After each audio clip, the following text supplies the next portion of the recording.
పెట్టి 10 మంది ఎమ్మెల్యేలు పోయి కాంగ్రెస్ పార్టీలో చేరినారు. స్పీకర్ గారికి కనబడతలేదంట. ఏది ఎమ్మెల్యేలు సిగ్గు లేకుండా వాళ్ళే చెప్పుకున్నారు. కడియం శ్రీహరి గారు ఆయన్నే చెప్పుకుంటున్నాడు, నేను అభివృద్ధి కోసం కాంగ్రెస్ లో చేరినా అని ఉపన్యాసాలు ఇచ్చిండు మైకులలో. కానీ స్పీకర్ కనబడతలేదంట, వినబడతలేదంట. అంటే ఎంత గలీజు, ఎంత వికృతమైన రాజకీయం అంటే స్పీకర్ గారేమో ముఖ్యమంత్రి ఏం చెప్తే అది ఆయన చేస్తా ఉన్నాడు. ఇంకా గలీజ్ ఏంటంటే 10 మంది ఆ ఎమ్మెల్యేలు ఎవరైతే పోయినారో వాళ్ళు ఇలా ఆడనా మొగనా చెప్పమంటే చెప్పాలని పరిస్థితి ఉన్నారు. వాళ్ళు ఏ పార్టీ రాబాయి నీదంటే ఏ పార్టీ ఆనికి తెలియదు. ఎంత సిగ్గుమాలిన పరిస్థితి. ఒక్కొక్కరు 70 ఏళ్ళకి వస్తుంది, 75 ఏళ్ళకి వచ్చిండు పోచారం శ్రీనివాసరెడ్డి. ఏం రోగమైనా నాకు అర్థం కాదు.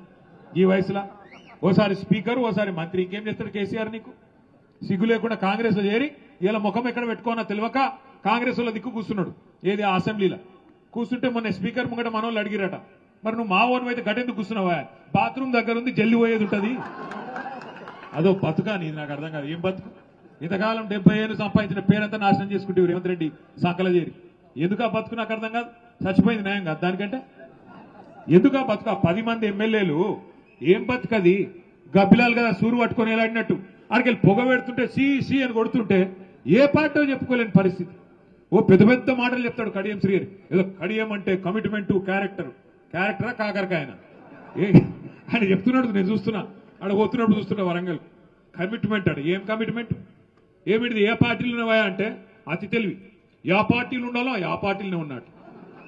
ఎట్లుంటుందంటే ఇప్పుడు మీ కొడుకో బిడ్డనే ఉంటారు, ఇంటికి రాలేదు, ఆలస్యమైంది, లేటుగా అవుతుంది, రాత్రి 9 అవుతుంది, 10 అవుతుంది, సలిపూట, ఏడున్నారా పిల్లగాడని నువ్వు ఫోన్ చేస్తావు అనుకో.